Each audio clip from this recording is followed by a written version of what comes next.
ನಾನು ಮುಗಿಸಿದ್ದು ಹೊರಟಿದ್ದೆ ದೇವ್ರ ಮನೆಗೆ. ದೇವ್ರ ಮನೆ ಎಲ್ಲ ಕ್ಲೀನ್ ಮಾಡಿ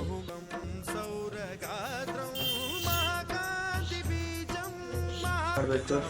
ಪೂಜೆ ಆದಮೇಲೆ ಪೂಜೆ ವಿಡಿಯೋನ ಹಾಕ್ತೀನಿ.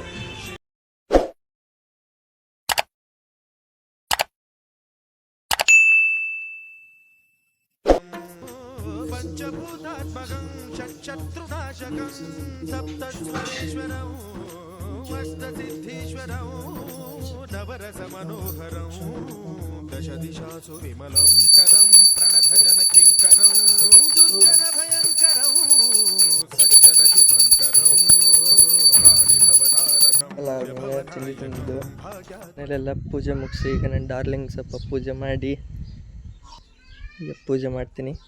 ಪೂಜೆ ಆದಮೇಲೆ ತೋರಿಸ್ತೀನಿ ಪೂಜೆ ಹೆಂಗಾಗಿದೆ ಅಂತ.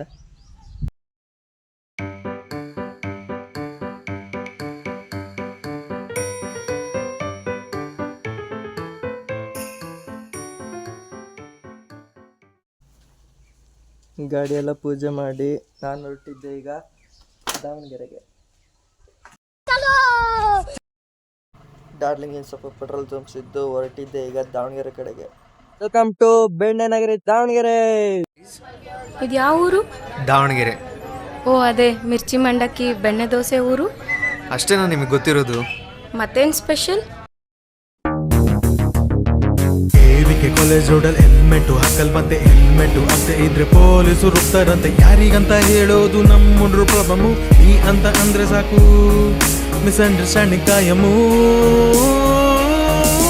ನಮ್ ದಾವಣಗೆರೆ ಯಾರಿಗೂ ಕಮ್ಮಿ ಇಲ್ಲ. ನಮ್ ದಾವಣಗೆರೆ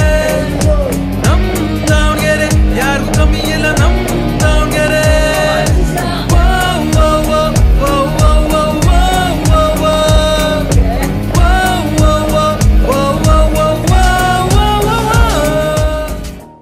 ಅಲ್ಲಿಂದ ಬಂದಿದ್ದೆ ಸೀದಾ ಮಾರ್ಕೆಟ್ ಹತ್ರ ಎಲ್ಲ ಸಾಮಾನು ತಗೊಂಡು ಇನ್ನೊಂದು ಅಂಗಡಿಗೆ ಹೋಗ್ಬೇಕಿತ್ತು. ಅಲ್ಲಿಗೆ ಹೋದ್ಮೇಲೆ ನಮ್ಮ ಮಳೆಗೆ ಹೆಲ್ಪ್ ಮಾಡೋದು ನೋಡ್ತಿದ್ರೆ ಒಂದು ಸಾಂಗ್ ಅಂತ ಬರುತ್ತೆ. ನಿಂದು ತಾಯಿ ಗುಣ ನಿಂದು ತಾಯಿ ಗುಣ ತೀರೋದಿಲ್ಲ ಋಣ ನೀನು ನಮ್ಮ ಪಾಲಿಗೆ. ನೆಕ್ಸ್ಟ್ ಹೋಗಿದ್ದೆ BSc ರೋಡ್ಗೆ. BSc ರೋಡು ಇವತ್ತು ಫುಲ್ ರಶ್ ಇತ್ತು, ಯಾಕಂದರೆ ಮುಂದಿನ ತಿಂಗಳು ದುರ್ಗಮ್ಮ ಜಾತ್ರೆ ಇರೋದ್ರಿಂದ. ಈಗ ಬಂದ ಗುಣ ದಾವಣಗೆರೆಯಿಂದ ಮಾರ್ಕೆಟ್ ಮುಗಿಸ್ಕೊಂಬರುತ್ತೆ. ಸುಸ್ತಾಗ್ಬಿಡ್ತು. ಮಾರ್ಕೆಟಿಂದ ಎಲ್ಲ ಐಟಮ್ ತಂದು ದಾವಣಗೆರೆಯಿಂದ ಐಟಮ್ ಎಲ್ಲ ತಂದು ಅಂಗಡಿ ಎಲ್ಲ ಮುಗಿಸಿ ಇವಾಗ ಅಂಗಡಿ ಕ್ಲೋಸ್ ಮಾಡಿ ಇವತ್ತಿಗೆ ಈ ಲಾಗ್ನ ಮುಗಿಸ್ತಾ ಇದ್ದೀನಿ. ಜೈ ಹಿಂದ್, ಜೈ ಕರ್ನಾಟಕ. ಮತ್ತೆ ನಾಳೆ ಸಿಗೋಣ.